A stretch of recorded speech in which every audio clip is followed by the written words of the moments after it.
भगवान के सब भक्तों का चरित्र आया। उन्होंने कहा क्या करूं, कुछ मुझे उपाय तो बताओ। तो श्री नारद जी ने कहा मैं अपना तुम्हें पूर्व जन्म सुनाता हूं। पूर्व जन्म में जो श्री नारद जी महाराज थे कौन थे? एक दासी के पुत्र थे।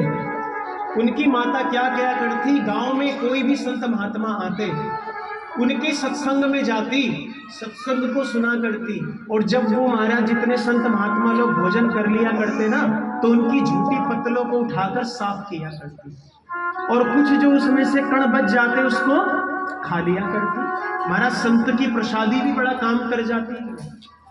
और इतना उनके अंदर इतना संस्कार आ गया, इतना संस्कार आ गया, ये सब देख के नारद जी भी बड़े प्रसन्न रहने लगे। उन्हीं संतों के साथ रहा करते थे और संतों की सब सत्संग को सुना करते। अब नारद जी के मन में आ गया मैं संसार को छोड़ के चला जाऊं, लेकिन घर में माँ है, माँ को अकेले थोड़ी छोड़कर कोई जा सकता। और एक बात भैया, किसी के मन में भी आता हो ना हम सन्यास ले लेंगे, वैरागी बन जाएंगे, जब तक घर में माता पिता की आज्ञा नहीं होती किसी भी बालक को अपने घर को भी छोड़ना नहीं चाहिए। और अगर कोई शादी कर ले, ब्याह कर ले, तो उसके बाद जब तक पत्नी आज्ञा नहीं देती तब भी पति को वैराग्य लेना नहीं चाहिए। नहीं तो महाराज वैराग्य लेने से पुण्य तो मिलेगा सो मिलेगा, पत्नी को छोड़ने से पाप ज्यादा मिलेगा। तो नारद जी के मन में यही आया कि अभी मेरी माता है और मेरी माता का मैं अकेला ही सुपुत्र हूं, भैया मुझे जाने तो देगी नहीं, तो क्या किया जाए। उन्होंने इंतजार किया और भजन करने लगे। भगवान ने काल को कुछ ऐसा प्रेरित किया कि एक बार उनकी माता जा रही थी कार्य करने के लिए, एक सर्प आया, उन्होंने उनकी माता को मारा, दंशन किया और माता की मृत्यु हो गई। नारद जी ने सोचा अब तो माता रही नहीं, अब भजन करूंगा। भजन किया और प्रभु को प्राप्त किया। और भगवान ने आशीर्वाद दिया चिंता नहीं करो नारद जी, अब जो तुम्हारा अगला जन्म होगा तो मेरे ही एक अवतार बनकर आओगे।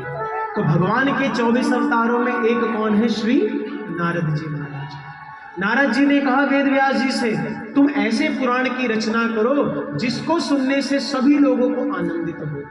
4 श्लोक दे दिए जिसको हम सब लोग कहते हैं चतुश्लोकी भागवत। चतुश्लोकी भागवत का उपदेश करा श्री नारद जी ने व्यास जी को, और उन नारद जी श्री व्यास जी ने क्या किया, 4 श्लोकों के महाराज 18,000 श्लोक लिखे। कितने?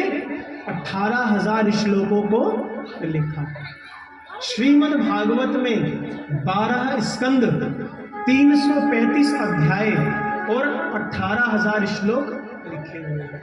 कोई पूछे ना कौन सी कथा सुनते हो, कौन सी कथा सुन के आ रहे हो, तो भैया ध्यान में रखना श्रीमद् भागवत की कथा जिसमें 12 स्कंद हैं, 335 अध्याय हैं और कितने 18,000 श्लोक हैं, उसकी रचना किसने करी? श्री वेद व्यास जी महाराज। अब महाराज ग्रंथ की तो रचना हो गई, लेकिन सबसे पहले पढ़ाई किसने? अब जो शेफ होता है वो भैया खाना तो बनाता है, लेकिन परोसाई का काम करने वाला कोई दूसरा व्यक्ति होता है। तो यहाँ पर वेद व्यास जी ने बनाकर तो रख दिया, लेकिन परोसेगा कौन? तो महाराज सुखदेव जी के प्रागट्य की कथा आती है। श्री सुखदेव जी महाराज के प्रागट्य की, जन्म की कथा आती है। सभी लोग भैया उसको भी बड़े प्रेम पूर्वक ध्यान से श्रवण करेंगे।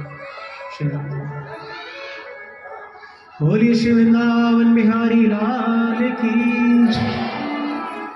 श्री सुखदेव जी महाराज एक बार भगवान भोलेनाथ और माता पार्वती कैलाश पर विराजमान थे, और माता पार्वती ने प्रश्न किया कि भोले बाबा, माता पार्वती ने प्रश्न किया कि हे भोले बाबा, कि आपके गले में ये जो मुंडों की माला है, ये जितने मुंड दिखाई दे रहे हैं, ये मुंड किसके हैं?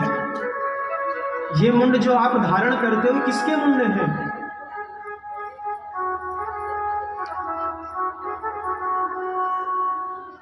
श्री राम। भैया जो आगे बैठे कम से कम वो तो इतना हल्ला ना मचाया करो। श्री राम। जिसको जहां जगह मिला करे वहां आराम से बैठ जाया कीजिए, प्रेम से। श्री राम। बोले श्री वृंदावन बिहारी लाल की। क्योंकि आप सब ऐसा करते हो ना, तो हमें बड़ी अच्छी अच्छी कहानियाँ याद आती हैं, लेकिन हम बोलते नहीं हैं। तो क्योंकि हमारे गुरुजी ने कहा हर जगह बोलना नहीं, तो हमें बड़ी अच्छी अच्छी कहानियाँ से याद आ जाती हैं।